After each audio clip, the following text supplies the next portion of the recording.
ഒരു വെജിറ്റേറിയൻ ഹോട്ടലിൽ പോയാൽ ആദ്യം നമ്മൾ എന്തായിരിക്കും ഓർഡർ ചെയ്യുക? കുർമ. നല്ല വെജിറ്റബിൾ കുർമ അല്ലേ? തേങ്ങാപ്പാലൊക്കെ ഒഴിച്ച് കുറുകി വന്നിരിക്കുന്ന ആ കുർമയുണ്ടെങ്കിൽ എന്തും കഴിക്കാം അല്ലേ?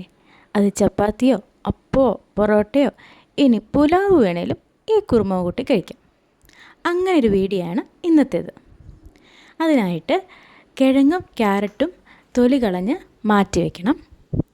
പിന്നെ വേണ്ടത് ബീൻസ്, ഗ്രീൻ പീസ്.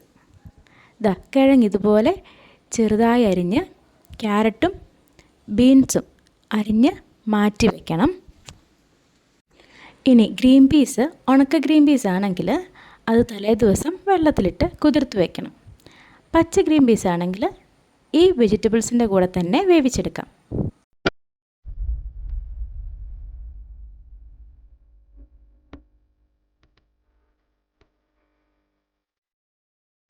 എല്ലാം കൂടി അരിഞ്ഞു വെച്ചിരിക്കുന്നത് കാണാൻ ഒരു അത്തപ്പൂക്കളത്തിൻ്റെ പ്രതീതി ഉണ്ടല്ലേ? നല്ല രസം. ഇനി നമുക്ക് വേണ്ടത് സബോള, വെളുത്തുള്ളി, പച്ചമുളക്, ഇഞ്ചി ഇത്രയും ചെറുതായി തന്നെ അരിഞ്ഞ് മാറ്റി വയ്ക്കണം.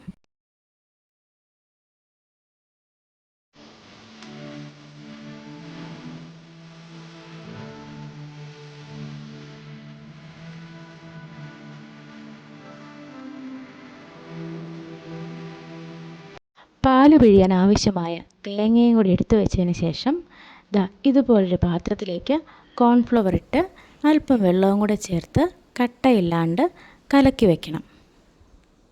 ഇങ്ങനെ ചെയ്താൽ കറി അല്പം കുറുകി കിട്ടും. ഇനി ആവശ്യമായ മസാലകൾ ഗ്രാമ്പു, ഏലക്ക, കറുവാപ്പട്ട എന്നിവ കുറച്ച് ക്രഷ് ചെയ്ത് എടുത്തു വയ്ക്കണം. ഇനി കറി ഉണ്ടാക്കാൻ തുടങ്ങാം. അതിനായിട്ട് ഒരു കുക്കറിലേക്ക് എണ്ണയൊഴിച്ച് അതിലേക്ക് ക്രഷ് ചെയ്ത് വെച്ചിരിക്കുന്ന മസാലയും കൂടെ ചേർത്ത് ഒന്ന് മൂപ്പിച്ചെടുക്കണം. മസാല മൂത്തതിൻ്റെ മണം വരുന്ന സമയത്ത് അരിഞ്ഞു വെച്ചിരിക്കുന്ന ഇഞ്ചി, വെളുത്തുള്ളി, സബോള, പച്ചമുളക്, കറിവേപ്പില ഇത്രയും ചേർത്ത് നന്നായിട്ട് ഇളക്കി കൊടുത്ത് ഒന്ന് വാടുന്ന സമയത്ത് അതിലേക്ക് പച്ചക്കറികളും കൂടെ അരിഞ്ഞു വെച്ചിരിക്കുന്ന കിഴങ്ങ്, ക്യാരറ്റ്, ബീൻസ്, പിന്നെ പച്ച ഗ്രീൻ പീസും ഇത്രയും കൂടി ചേർത്ത് കൊടുത്ത് ആവശ്യത്തിനുള്ള ഉപ്പും ചേർത്ത് നന്നായിട്ടൊന്ന് ഇളക്കാം.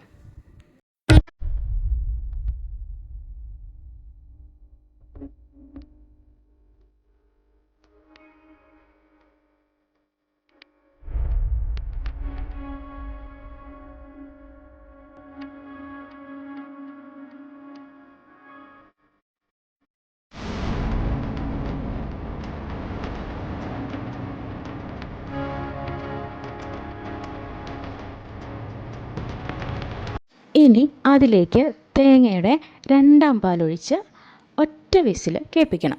അപ്പോഴേക്കും ഈ പച്ചക്കറികളെല്ലാം പാകത്തിന് വെന്തിട്ടുണ്ടാവും.